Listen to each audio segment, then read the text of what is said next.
Nongeye kubaha ikaze inshuti bakuzi ba Pirate News TV aho muherereye ku isi yose bifuriza amahoro imigisha no guha mukarunga mu byo mukora byose nk'ibisanzwe nkabagiye kubagezaho amakuru agezweho.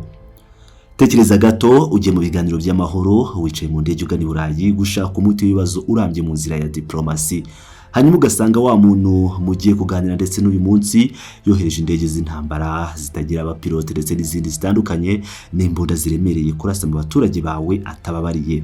Ibi rwose ntabwo ari filime mbarankuru no kuri gusharira kuri kubera muri Repubulika Iharanira Demokarasi ya Kongo muri aya masaha. Mu gihe intumwa z'ihuriro rya AFC M23 ziri mu nzira zitabira ibiganiro by'amahoro, leta ya Kinshasa yahise igaba ibitero simusiga ndetse by'iterabwoba mu duce twa Masisi. Ese ibiganiro by'amahoro biracyafite ishingiro? Ninde wifuriza abaturage amahoro by'ukuri? Ese ubundi ninde ushaka intambara idashira? Nimuze tubicukumbure muri iyi nkuru iteye ubwoba kandi yihutirwa twabateguriye uyu munsi. Niba utarakora subscribe kanda kuri iyo buto utangire wumve ibiri kubera ku kibuga cy'imirwano.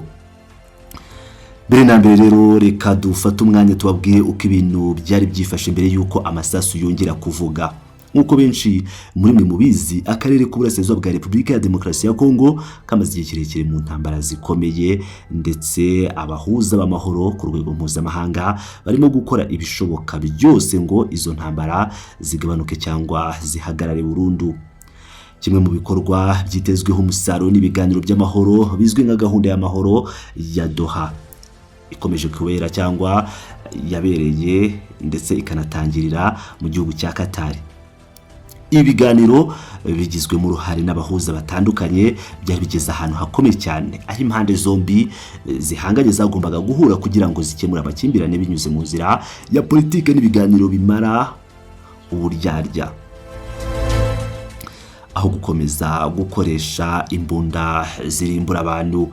Ihuriro rya AFC M23 binyuze mu itangazo ryabo rigenewe abanyamakuru ndetse n'abunzi b'amahoro barimo n'amahanga yose muri rusange batangaje ko bafashe icyemezo cy'ubugabo cyangwa gikomeye, aho berekanye ubushake bwo gushaka amahoro arambye nta gahato. Mu by'ukuri itsinda ry'intumwa za AFC M23 rye ryamaze gufata rutema ikirere ndetse bakaba bari mu nzira berekeza mu gihugu cy'Ubusuwisi. Ubusuwisi nk'igihugu kizwiho kunga abantu no kutabogama mu bibazo by'intambara, cyari cyiteguye cyangwa hateguwe nk'ahantu hazabera ibiganiro bishya mu kizere cy'uko wenda nyuma y'igihe kirekire amasasu avuga abanyekongo bashobora kongera kubona agahenge. M23 yavugaga ikomeje ko yiyemeje kwitabira ibyo biganiro mu rwego rwo kugaragaza ubushake bwayo ndetse n'ubunyangamugayo bwabo mu gushaka igisubizo gishingiye ku mahoro no guhagarika amaraso y'inzirakarengane akomeza kumeneka ku butaka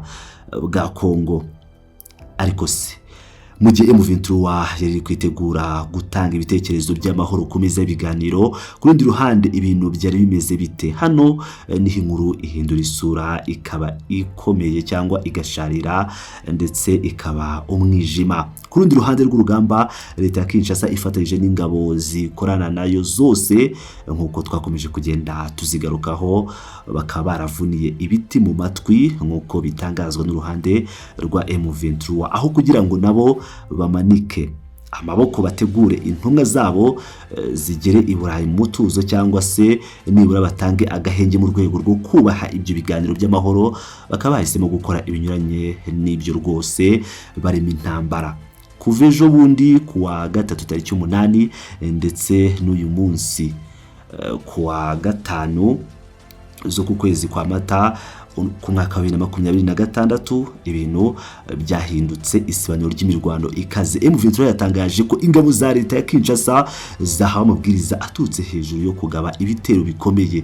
Hano turavuga ibitero byateguwe neza kandi bikorwa mu buryo buhuriweho n'abagashuza ntambara batandukanye, bigabwa mu duce dutuwemo n'abaturage benshi cyane badafite aho bahungira. Uduce twibasiwe cyane muri ibitero bikomeye na agace ka Nyabyondo, agace ka Kahila ndetse n'izindi nyengero zose zabyo ziherereye muri Masisi. Murabizi neza ko territoire ya Masisi ari hamwe mu hantu hatuwe cyane ndetse hakunda kuberamo ibikorwa by'ubuhinzi butunga abantu benshi. Aha rero ntabwo aya masasu yari amasasu asanzwe ya totototo yumvikanye.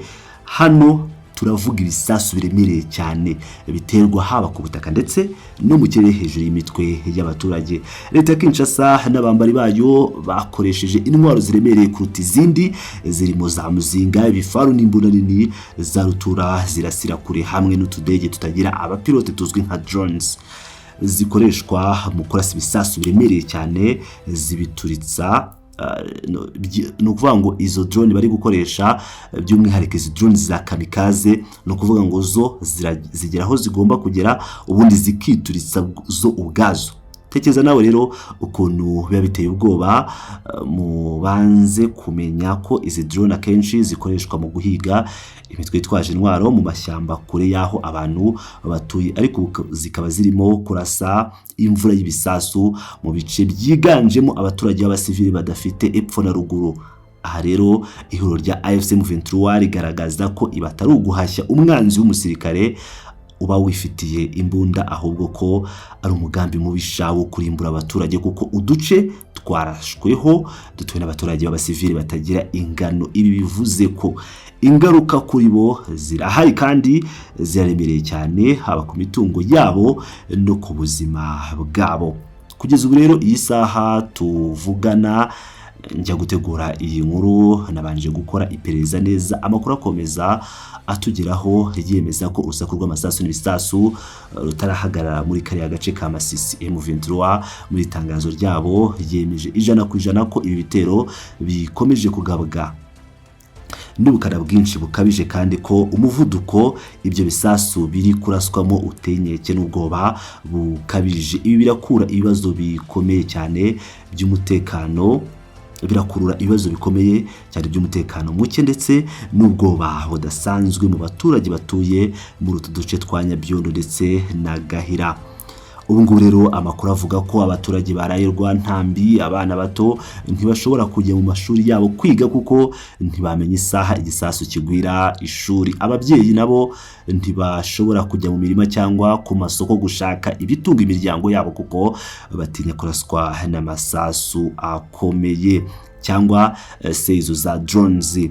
Abaturage rero muri kariya gace bisanze mu gihirahiro cy'iterabwoba rihoraho, batabizi, batabigizemo uruhare ndetse batigeze banabisaba. Nta muntu n'umwe wari witeguye intambara cyane cyane muri ibi bihe bya Mata 2026 kuko bari bamaze iminsi bumva ko abayobozi babo n'inyeshyamba bagiye mu biganiro by'amahoro, bikaba bari biteze ko hagiye kuboneka umutuzo ubaho kwizera ejo heza. Abaturage barimo kubaho mu bwoba bw'uko igisasu isaha n'isaha gishobora kubagwira kigahitana ubuzima bwabo n'ubw'imiryango yabo, abo basigaye cyangwa abahari batarapfa. Ibi byemeza ukuntu ari ibintu biteye agahinda cyane ku muntu wese ureba agaciro k'ubuzima bwa muntu kandi wiha guha agaciro uburenganzira bw'ikiremwa muntu ku isi yose. N'iterabwoba rikomeye cyane riri gukorerwa abaturage amanywa nijoro, ubwo yaba ku manywa ndetse na nijoro. Ese mwebwe aho muri kwibaza ngo M23 yo ibivugaho iki, yashubije ite aya marorerwa yose arimo kuba? Ku rundi ruhande ihuriro rya AFC M23 ntabwo ryaripfanye rwose, ntabwo bihungije iki kibazo mu magambo akomeye cyane atajenjetse. Ihuriro ryamaganye ryivuye inyuma ndetse rinihanangiriza ubu buryo bita ubw'ubugome n'uburyarya bw'indengakamere bukorwa na leta ya Kinshasa. Bavuze mu buryo bweruye ko iyi ari politike yo gushaka gusenya ibikorwa by'amahoro, kuburizamo intambwe yose yatuma intambara ihagarara no gukoma mu nkokora ibiganiro by'amahoro ndetse na gahunda yose y'ibiganiro bya Doha. M23 yagaragaje ko hari uburyarya buteye ishozi. Hano barakoresha ijambo mu gifaransa ngo duplicité révoltante, bivuze uburyarya bwo ku rwego rwo hejuru burenze urugero rutangaje bukorwa n'ubutegetsi bwa leta ya Kongo. Bati rero tekereza nawe ni gute ushobora kujya imbere y'amahanga n'abanyamakuru ku rwego rw'isi ukavuga uti turashaka ibiganiro, turashaka amahoro, dushyigikira inzira ya diplomasi, ariko noneho mu rukerera rwa mu gitondo cya kare mbere yuko izuba rirasa ukaba urimo guha amabwiriza abasirikare bawe n'abacancuro wazanye ngo barase urufaya mu baturage b'abasivile badafite icyo kwirengera. Ibi M23 ibifata nk'ikinyoma cyambaye ubusa ndetse n'agasuzuguro gakomeye ku butabera bw'isi. Bivuga uburyarya bugamije gusa kuyobya amahanga n'abunzi b'amahoro kugira ngo batamenya ukuri nyako kwibera ku kibuga cy'imirwano cya Kongo cyangwa muri Kongo. Mu by'ukuri bashinja Kinshasa kuba ivuga ibintu bibiri bitandukanye neza nk'ibara ry'umukara n'umweru, ivuga amagambo aryohereye y'amahoro ku meza y'abanyapolitike mu Busuwisi no mu yindi mirwa mikuru y'u Burayi na Amerika, hanyuma igashyira mu bikorwa ibikorwa by'ubwicanyi ndengakamere n'iterabwoba rikabije ku kibuga cy'imirwano yo hasi muri Masisi ndetse no mu kirere. M23 ikomeza isaba byimazeyo abunzi b'amahoro bose, ndavuga bahuza barimo kugerageza guhuza impande zombi zihanganye ndetse n'amahanga yose arimo kubikurikiranira hafi ko bagomba gufungura amaso bakabona aya marorerwa n'ibi bikorwa by'ubugome, bagaha gasopo idasubirwaho leta ya Kinshasa kugira ngo ihagarike kwisha inyuma y'ibiganiro igakora ubwicanyi bwibasira abanyekongo ititayeho, ngo ndavuga leta ya Repubulika Iharanira Demokarasi ya Kongo.